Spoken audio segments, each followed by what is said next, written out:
ஒரு மனிதன் புகழின் உச்சிக்கு செல்லும் போது அதை மற்றவர்களுக்கு பல பொறாமைகள் கொடுப்பது மனித இயல்புகளில் ஒன்றாக இருக்கிறது. அது மாறாதது ஒன்றாகவும் இன்னைக்கு இருக்கிறது. நான் எதை பற்றி பேச வருகிறேன் என்று உங்களுக்கு தெரியல, ஆனா தெரிய வைக்கிறேன். இப்போது நம்முடைய அஜித்தை பற்றி தான் நமக்கு பேசுகிறோம். ஏனென்றால் அவருக்கு இன்னைக்கு புகழின் உச்சிகள் ரொம்ப வேகமாக பரவிக்கொண்டு வரும்போது அதை ஏதாவது இடையூறுகளாக திருத்த வேண்டும், இடையூறுவாக ஏதாவது பண்ண வேண்டும். அப்படி இல்லை என்றால் என்னுடைய தலையை வெடித்திடும் என்று சில பேர்களின் விஷயங்களை நமக்கு இங்கே கொட்டப் போகிறோம். உங்களுக்கு இப்ப புரிஞ்சிருக்கும். அப்படி அஜித்தோட முன்னாள் கதாநாயகியாக இருந்த கீரா அவர்கள் அஜித்தை பற்றி சில விஷயங்கள் பெயர் சொல்லாமலே வெளியிட்டு வருகிறார் என்பதை சில தகவல்கள் அடிபடுகிறது. நிச்சயமாக அது நிதர்சனமான உண்மையாக இருக்க முடியாது. அப்பேற்பட்ட மனிதரும் அஜித்தும் கிடையாது என்பதை தான் நம்ம இந்த வீடியோல பேச போறோம். வாங்க வீடியோ போலாம்.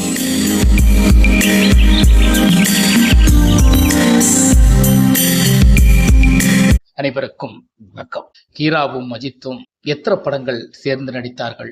காதல் கோட்டை, தொடரும், பேர்பட்ட ஒரு சில படங்களை தான் சொல்ல முடியும். அப்படி என்றால் அவருக்கு 2 படங்கள் தான் என்னுடைய ஞாபகத்தில் இருக்கு. இந்த 2 படங்களில் எப்படி 2 பேருக்கும் ஒரு காதல் வலை கிடைத்திருக்கும்? நிச்சயமாக இருக்காது. இது கீராவின் உருட்டாக நமக்கு சொல்லப்படுகிறது. கீரா இன்னைக்கு நம்முடைய அஜித்தை எந்த அளவுக்கு மக்கள் கொண்டாடி வருகிறார் என்று நமக்கு எல்லாருக்குமே தெரிகிறது. அந்த இடத்தில் ஒரு மனுஷனுடைய புகழை கெடுக்க வேண்டும் என்றால் நமக்கு எப்படி செயல்பட வேண்டும், எப்படி அதில் செயல்பட்டு நுழைய வேண்டும் என்பதற்கான எண்ணங்களை போக்க வேண்டுமோ அதை இவர்களுக்கு சில பேர்கள் அப்படி இருக்கும், சில பேர்களுக்கு இருக்கலாம். அதாவது அஜித்தை போல ஆனல நடிகர்களுக்கு அவர்களை ஆசைப்படுவது பல பெண்கள் இருக்கலாம். அந்த பெண்களில் ஒருவர் பாதிக்கப்பட்ட கீராவாக இருக்கலாம், அல்லது யார ஒருவராக இருக்கலாம். அப்பேற்பட்ட பாதிக்கப்பட்டவர்களுக்கு நிச்சயமாக பெரிய ஒரு வலியை அஜித்துடைய புகழ் கொடுக்கும் என்பதை நம்ப முடிகிறது.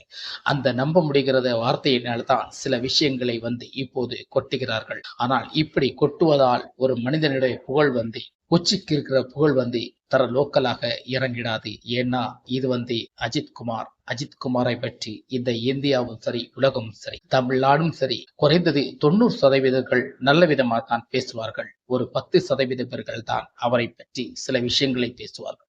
அப்பேற்பட்ட ஒரு மனிதனை சாதாரண ஒரு நடிகையாக இருந்து இதயம் படம் மூலமாக ஃபேமஸான ஒரு நடிகையாக இருந்து இப்பேற்பட்ட சில விஷயங்களை ஒரு நாசுவாக்காக சில விஷயங்களை சில காதல் வலைகளை திடீரென்று இப்படி சொல்லும் போது ஒரு குடும்ப வாழ்க்கைகள் அங்கே நஷ்டப்படும் என்பதற்கான சூழல் ஒன்று உண்டு.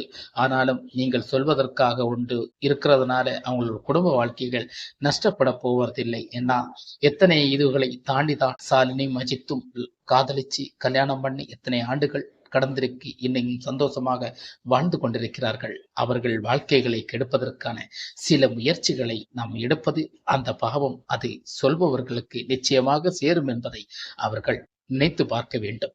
இப்பேற்பட்ட ஒரு நல்ல மனிதர்களை நமக்கு திடீரென்ற சில விஷயங்களை சொல்லி அதை தரம்பட்ட விஷயமாக அதை நமக்கு திராட்சின்படி வைக்க முடியாத சில விஷயங்களை சொல்லி மக்களுக்கு அதை கெடுக்க முயற்சி செய்யும் போது அது நிச்சயமாக கீராவுக்கு அது பெரும் அவமானத்தை சேர்க்கும் அளவிற்குத்தான் வரும். ஏனென்றால் நீங்கள் எப்படித்தான் பேசினாலும் அதை பற்றி குரல் கொடுக்க போறதும் இல்லை, அதற்கான விளக்கமும் கொடுக்க போறதில்லை. அவருடைய வாழ்க்கை, அவருடைய சூழல்கள், அவருடைய சுயரூபங்கள் எல்லாமே அமைதி, வணக்கம் அப்படின்னு சொல்லிட்டு போயிட்டே இருப்பாரு. இதுதான் அவருடைய ஸ்டைலாக இருக்கிறது. நீங்கள் எது வேணாலும் சொல்லுங்க, ஆனா என்னை பற்றி எனக்கு தெரியும், மேலே இருக்கவருக்கு தெரியும் என்ற ஒரு எண்ணங்களோடு சில மனிதர்கள் வாழ்வார்கள். அப்படி சில மனிதர்களில் ஒருவர் தான் நம்முடைய அஜித்.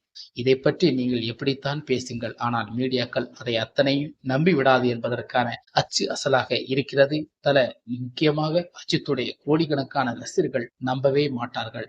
நிச்சயம் உங்களுக்கு எதிர்முறையான தாக்கல்கள் ரெடியாக இருக்கும். ஆனால் இதை பற்றி நீங்கள் ஓய்ந்துவிட்டால் ரொம்ப நல்லது என்று நாங்கள் ரசிகர்களாக எச்சரிக்கிறோம் என்பதுதான் இந்த வீடியோ. மீண்டும் இந்த மாதிரி வீடியோக்கள் உங்களுக்கு கிடைக்கணும்னா நம்ம சேனலுக்கு சப்ஸ்கிரைப், லைக் பண்ணுங்க, ஷேர். மீண்டும் சந்திப்போம். வணக்கம்.